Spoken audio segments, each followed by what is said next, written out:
Saturdays always looked the same for me. I'd bike down Pineview Drive, cut through the park near Maple Street, and coast the last few blocks to Zach's place. Their house sat low on the hill, all faded blue siding and a crooked mailbox that looked like it might fall off with one more hard wind.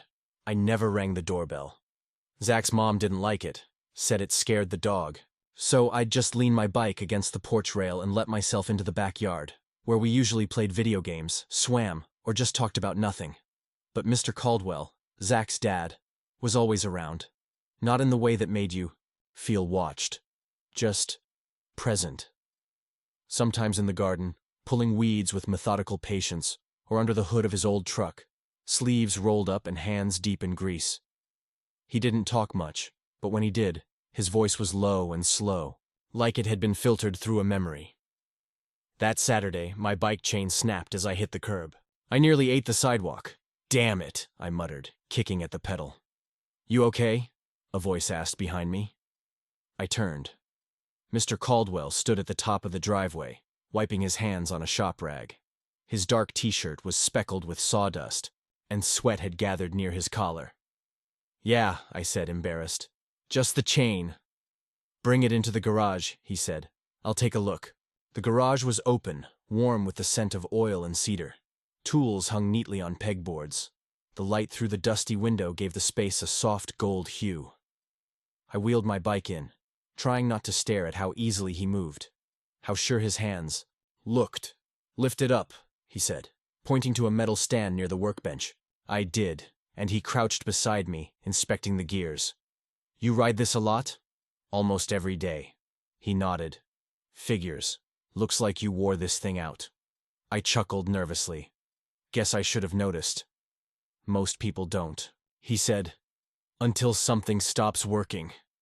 He reached for a wrench, his arm brushing mine briefly. I felt a jolt. Not from the touch exactly, but from how aware I suddenly was of it. I shifted, pretending to scratch my neck. Mr. Caldwell didn't seem to notice. He worked in silence for a minute. The only sounds the soft click of metal and the occasional creak of his stool. I watched him, unsure why. There was something about the way he focused, like he could drown the world out when he wanted. I envied that. "Got it," he finally said. "But you'll need a new chain soon." "Thanks. Really." He stood, wiping his hands again. "It's strange," he said, his voice softer now. "Sometimes the quietest machines are the ones screaming. The loudest."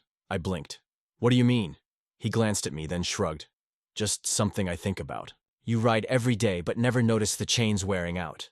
Happens with people too." I didn't know what to say to that. We stood there for a beat too long. He looked at me the way you look at something you almost recognize but can't quite place. Then a voice from inside, Zach calling for soda, broke the moment.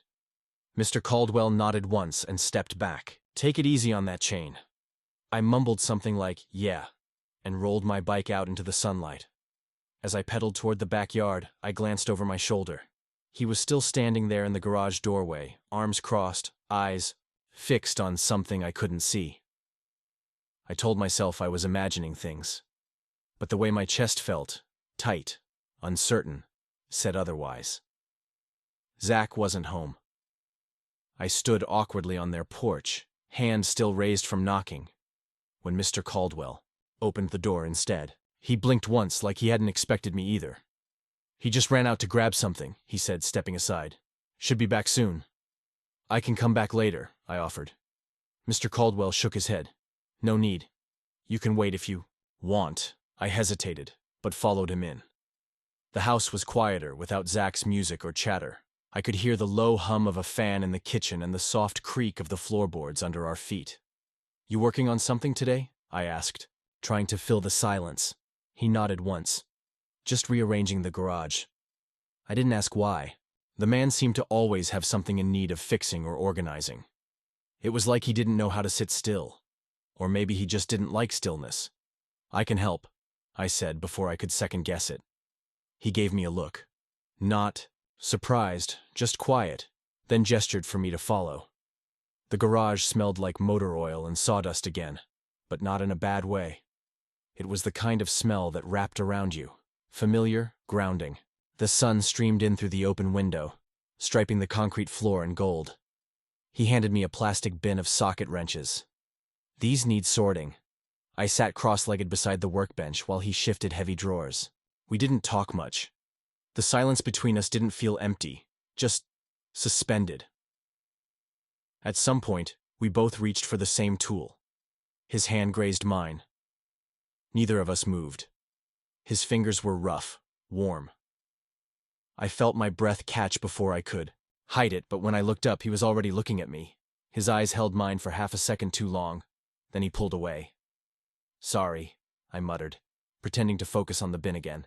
My heart thudded, loud and ridiculous. He didn't respond, but the quiet thickened. I kept my head down, sorting by size, counting to distract myself. 10mm, 12, 14. After a while, he stepped away and tugged off his jacket. Underneath, he wore a fitted white undershirt that clung to his chest and arms in a way I didn't want to notice. But I did. He didn't speak, just grabbed 2 sodas from the old fridge in the corner. He cracked one open, handed me the other, and sat on the edge of the workbench with a soft grunt. I joined him, careful not to sit too close. The air between us felt dense, like whatever passed between our hands had left something behind. He sipped his drink, then asked, "You ever feel like you're pretending for everyone else?" I blinked, caught off guard. "What?" His eyes didn't move from the far wall. "Like, you know who you are, but everyone else sees someone else, and you're too tired to keep correcting them." I stared at the concrete floor. "Yeah," I said quietly. "I do." We didn't say anything for a while. I glanced at him from the corner of my eye. His jaw was tight, lips pressed around the rim of the can, thumb idly tracing the label. There was something in the way he sat. Shoulders slightly hunched, like he was holding something too fragile to set down. I wanted to ask what he meant. I wanted to say more. But the words stuck. Instead, I finished my soda and stood. "I should probably head back. Don't want to miss Zach." Mr. Caldwell nodded, slow. "He'll be back soon. I'll see him later." He walked me out, stopping just before the porch steps. As I turned to leave, he said, "You're a good kid." I paused. Something in his tone made it feel like he wanted to say more, but didn't. "Thanks," I said, my voice lower than I expected. When I biked away, I didn't look back, but the weight of his question stayed with me, rattling in my chest like a loose part I hadn't noticed until now. I told myself to let it go. Whatever that moment was, in the garage, the touch, the look, the question, I convinced myself it didn't mean anything. I even laughed about it when I got home. But it didn't fade. Everything felt different now. Not in a big, dramatic way. Just off. Slightly misaligned, like wearing someone else's glasses. Zach didn't notice at first. He still cracked open sodas and threw controllers my way like nothing had changed. But one afternoon, while we were playing a game, he said, "You know, my dad actually talks more when you're around? Kinda weird." I forced a laugh. "Really?" "Yeah. He usually just grunts through a whole weekend. But when it's you, suddenly he's philosophical. Or something." My chest tightened. I shook my head and kept my eyes on the screen. "Maybe he just likes fixing bikes. Or maybe you're like the chosen one," Zach joked, nudging my shoulder. But his words stuck. Not in the way he meant. More like a thorn I couldn't quite dig out. That night, my dad called. We talked about school, bills, basic stuff. Before hanging up, he said, "Hey, remember, men should be straightforward. No dancing around things. Say what you mean." I knew he was talking about my career plans, but it landed differently. Like a warning. A line. After that, I started seeing Mr. Caldwell everywhere. Or rather, noticing him differently. The way he stood when he listened, like his body quieted to make room for your words. How he never rushed to speak, but when he did, it felt earned. Intentional. At the grocery store, I saw a man in a work shirt and thought of how Mr. Caldwell rolled his sleeves. At the gym, I saw someone laugh too loudly and thought of how Mr. Caldwell's smile was always quiet, almost reluctant. It was stupid. I knew it. but comparison crept in like a shadow I couldn't outrun. Late one night, I lay on my back, staring at the ceiling. My room was dim, except for the streetlight seeping through the curtains. I should have been asleep. Instead, I replayed his voice in my head. You ever feel like you're pretending for everyone else? Yes.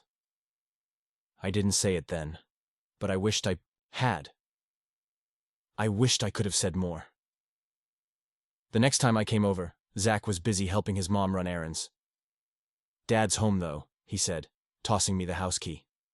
Probably in the garage. I hesitated, but my feet moved before I could stop them. He was there, of course, seated on a stool, sorting through a box of dusty cassette tapes. The smell of warm wood and oil hung in the air. Hey, I said. He looked up. A flicker of something crossed his face. Surprise? Relief? I couldn't tell. You ever listen to tapes? He asked, holding one up. Only in my grandpa's car, I said, stepping inside. What's on them? He pulled out a worn label. Old songs. Some mine. You wrote songs? Once, a long time ago. He paused. I stopped. Why? He glanced down, rubbing his thumb over the plastic case. Because not everyone wants to hear the truth. I swallowed. What kind of truth? He met my eyes, and for a second, I felt exposed. Like he saw everything I'd been trying to bury. Depends on who's listening, he said. I nodded slowly, unsure of how to respond. The silence wasn't awkward, it was full, like a held breath. He handed me a tape. You can borrow it if you want. Won't it get ruined in my cheap player? A half smile tugged at his lips. It's already been played too many times to care. I turned it over in my hands. The handwriting on the label was messy, smudged at the edges. I didn't know you played music, I said. There's a lot people don't know. I looked at him then, really looked. The soft lines near his eyes, the way his fingers rested on his knee, calloused and still. He wasn't just Zach's dad anymore. He was someone who used to write songs, someone who thought about machines, that screamed quietly. Someone who asked questions no one else dared to, and I wanted to know more. But I didn't say that. I just nodded again and tucked the tape into my pocket. I'll bring it back, I said. Only if you want to. As I left the garage, the sunlight caught the dust in the air, and for a moment, it looked like something was glowing. I told myself I was just being dramatic, that it was just a conversation, just a song, just a man. But my hands wouldn't stop, shaking. The rain came out of nowhere. One second the sky was bright, and the next it cracked open.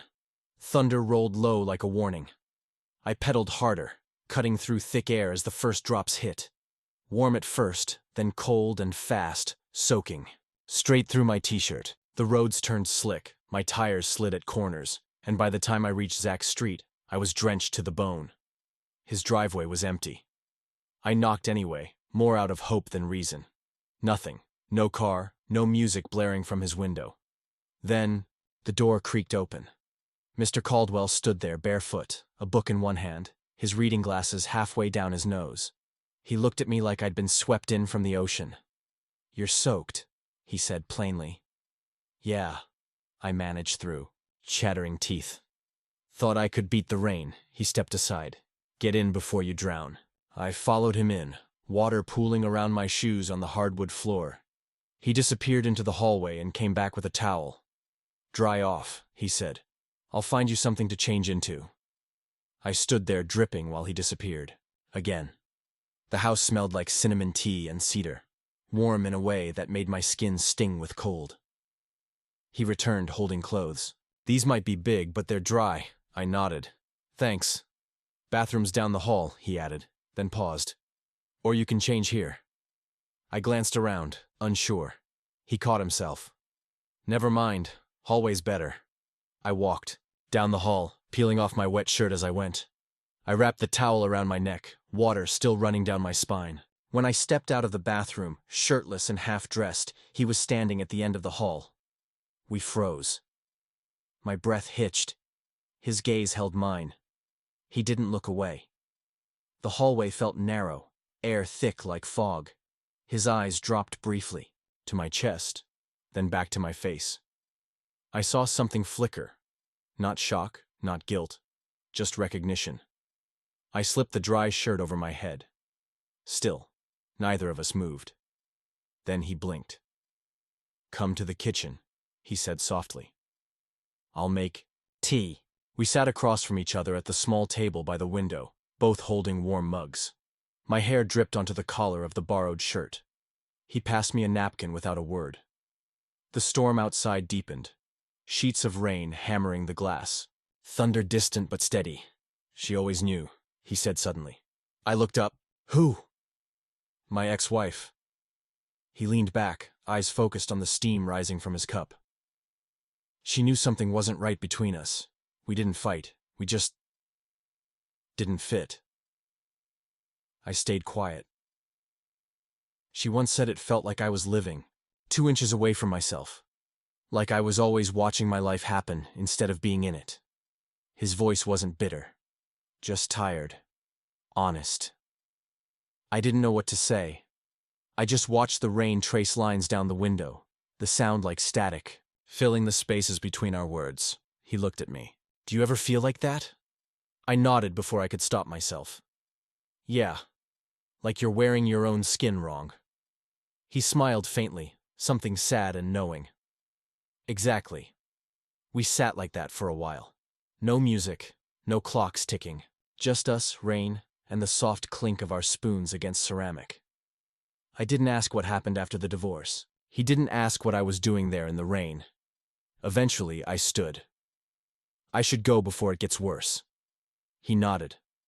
I moved to the door, but as I reached for the handle, he stepped behind me. His hand grazed my wrist. I turned. He didn't pull back.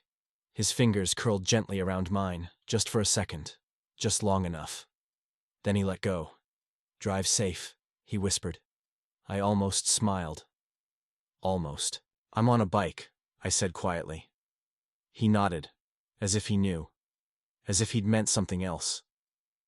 I stepped out into the gray. The rain had softened now, falling in a mist. I didn't look back. But I felt him standing there, watching as I pedaled. Down the street in his clothes, the air thick with something we hadn't named. Not yet. I couldn't sleep. I lay there, staring at the shadows on my ceiling, listening to the hum of the fan. The shirt I'd borrowed from Mr. Caldwell was folded, on the chair. I hadn't given it back yet. I kept telling myself I just forgot, but I hadn't. I reached for my phone. "Thanks for earlier." I stared at the screen for a long moment before hitting send. It took less than 30 seconds. "You looked scared." My chest tightened. I sat up, the sheet sliding off my legs. I wanted to write something back. I didn't. The next morning, I told myself I was just returning the shirt. Zach wasn't home. Again. His mom said he was out with friends and wouldn't be back for hours. But the garage door was open. Mr. Caldwell was bent over a wooden bench, sanding the edge of a board. He wore a black t-shirt and jeans, sleeves tugged high on his arms, sawdust clinging to the fabric. He didn't look up when I stepped in. "I brought your shirt," I said. He didn't answer right away, just kept smoothing the surface, his arm moving slow and steady. "You didn't have to." I held the shirt in my hands. "I know." He finally looked up. There was a pause. The kind that fills every space around you. I couldn't read his face. Or maybe I didn't want to. "I wasn't scared," I said. His jaw moved slightly. "You were."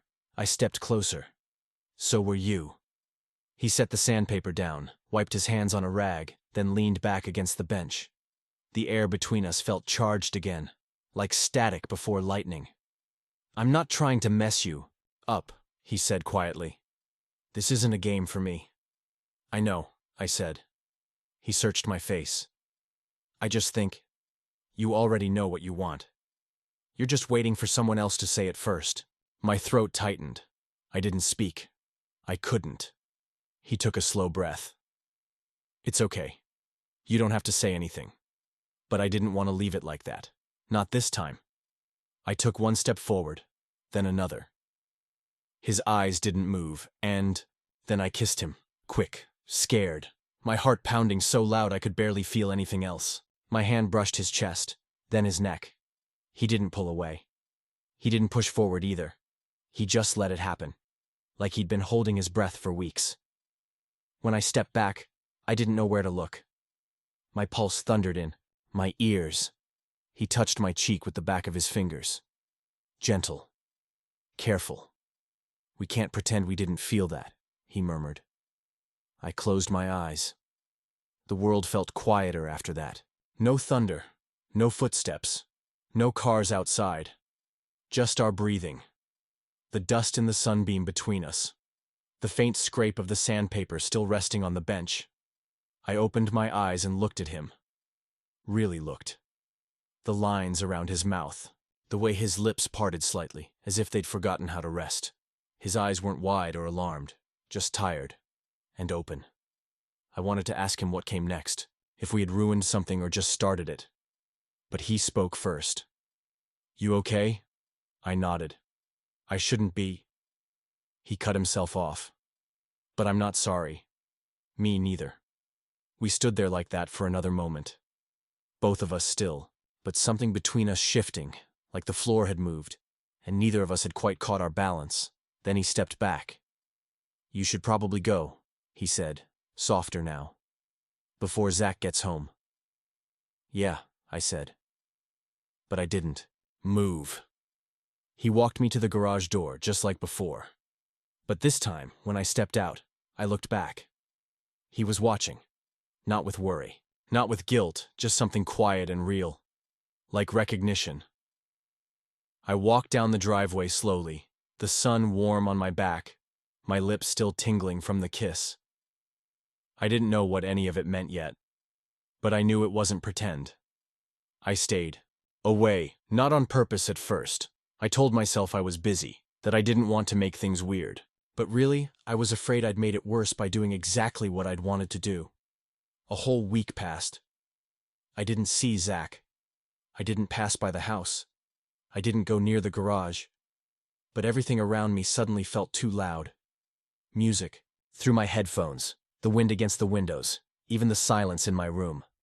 I kept hearing his voice. I kept replaying that second when his fingers brushed my cheek, when I thought maybe we'd crossed a line that couldn't be uncrossed. Then, late Thursday night, I gave in. "Can we talk?" I texted. It didn't take long. "Meet me at the trail behind. The old quarry. Morning's best."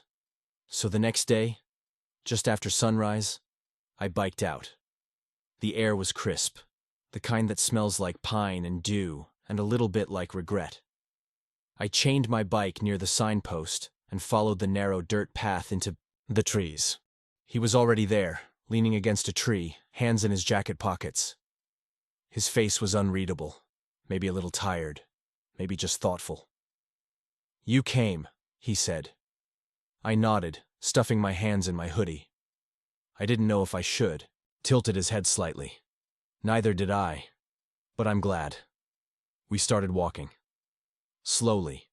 The trail curved gently, leaves crunching beneath our feet. Birds chirped overhead, distant and soft. The trees filtered the light in slanted beams that danced across the path like we were walking through someone's memory. Neither of us rushed to speak. It was like we were waiting for the right kind of quiet to say something real. Eventually, he broke it. "People think being older means you stop feeling," he said. I glanced at him. His jaw was tight, hands still buried in his coat. "They think you reach a point where you've already made your choices, lived your life, and whatever's left is just routine." He stopped walking and looked at me. "But that's not true." "No," I said softly. "It's not." His eyes searched mine. "You scare me a little." I exhaled, the breath catching in my throat. "You scare me too." We both laughed, but it wasn't really laughter, more like a release. He sat down on a log off the path, half covered in moss. I sat next to him, close enough to feel the warmth of his arm, but not touching. "I haven't felt like this in a long time," he said, voice low. "Like what?" "Like something might actually change." I looked at the leaves, some already turning yellow. "I don't know what to do with it." "You don't have to know," he said. "That's the trick no one tells you. You just have to not run." Sat with that. There were so many things I wanted to say. That I hadn't stopped thinking about the garage, that his silence felt louder than anything, that I didn't regret kissing him. But none of it came out. Instead, we just sat there, listening to the wind threading through the trees. Nothing happened. And yet, everything did. After a while, he stood and dusted off his jeans. I followed. As we walked back, our hands swung close, not touching, just aware. At the edge of the trail, where the sun broke through the trees, he turned to me. "Next time," he said, "you should bring your guitar." I smiled, surprised. "You remember I play?" He nodded. "I remember a lot of things I shouldn't. We didn't hug, we didn't kiss, we didn't make promises. But as I got on my bike and watched him walk back down the path, I realized something had shifted. It wasn't about rushing forward. It was about no longer pretending we hadn't already begun." The weeks passed like slow-moving water, quiet, steady, no sharp turns, just a drift. I started showing up again. Not every day, not always when Zach was gone. But sometimes I'd come by, sit in the backyard, make up excuses. I was in the neighborhood. I had time to kill. Lies, mostly, but safe ones. Mr. Caldwell never said much, but he was always there, in the garage, under the hood of his truck, or leaning against the porch rail like he was waiting for something or someone, and wouldn't admit it. We didn't talk about that night in the rain, or the kiss, or the trail. But the space between us had changed. No longer full of guesses, just pauses that meant something. Pauses that felt like permission. It was a Thursday when it happened. Zach had gone out to dinner with his mom. I'd swung by, pretending to drop off a charger he left at mine. Mr. Caldwell was in the driveway, sleeves pushed up, dirt on his jeans. "You free for a minute?" he asked. I nodded, trying to ignore the way my chest tightened. He gestured toward the garage. The door creaked open behind him. Warm light spilled out, soft and golden, dust dancing in the beams. A faint smell of fresh rubber and oil lingered in the air, familiar now in a way I hadn't expected. In the middle of the room stood a bike. Not mine. Not the rusted, barely holding together thing I used to ride. This one was new, or at least, looked it. Matte black frame, leather grips, silver spokes that caught the light. I stared at it, confused. "I rebuilt it," he said. "Frame's yours. Everything else. New parts. You didn't have to." He stepped closer, wiping his hands on a cloth. "I know, but you deserve something that moves forward." I swallowed hard. My throat felt tight. "It's beautiful." He nodded, not looking at me. Sometimes fixing something means replacing everything but the memory. Silence stretched between us. My fingers itched to touch the handlebars, but I didn't move. Instead, I looked at him. His face was turned slightly away, but I could see the shift in his jaw, the tension under his skin. And still, that same calm, that same steady presence, that made everything else feel loud by comparison. I stepped forward, not fast, not with heat or panic or noise, just forward. He turned to me, and this time I didn't stop. I reached for his hand. He let me. His fingers were warm, rough at the edges, but still. He held on like it meant something, like he'd been waiting. I looked up at him. "What happens? Now?" He didn't answer right away. His eyes searched mine, not for doubt, but for truth. And then, quietly, he said, "We stop lying." The words hung there. Simple. Clean. I didn't need more. I didn't need a speech or a plan. Just that honesty. We stood there in the golden light, hands still joined, like we'd stepped out of time for a minute. No one else existed. Not Zach. Not the world outside the walls. Just us. Real. Quiet. Alive. Eventually, he let go, gently, and motioned toward the bike. "Ride it. Let me know if the seat's too high." I smiled, shaking my head. "You're unbelievable." He raised a brow. "That's not a no." We both laughed. It was soft, like the sound you make when something inside you loosens for the first time in a long while. I rolled the bike outside. The air had cooled, the sky deep blue fading toward lavender. Streetlights flickered on one by one, but the sun still lingered low on the horizon. He followed me out to the porch. "Ride safe," he said. "Now you're just showing off." Teased. He grinned. I climbed onto the bike, feet settling on the pedals, and looked back one last time. He leaned against the railing, arms folded, watching me. Not guarded. Not waiting for me to leave. Just watching. Present. I pushed off. The tires were smooth, the gears fluid. The wind caught my face, and the road felt different. Like I could go anywhere. I didn't rush. I let the moment stretch. Let the dawn catch up to me. When I glanced over my shoulder again, he was still there. Not waving, not calling out, just there, and that was enough.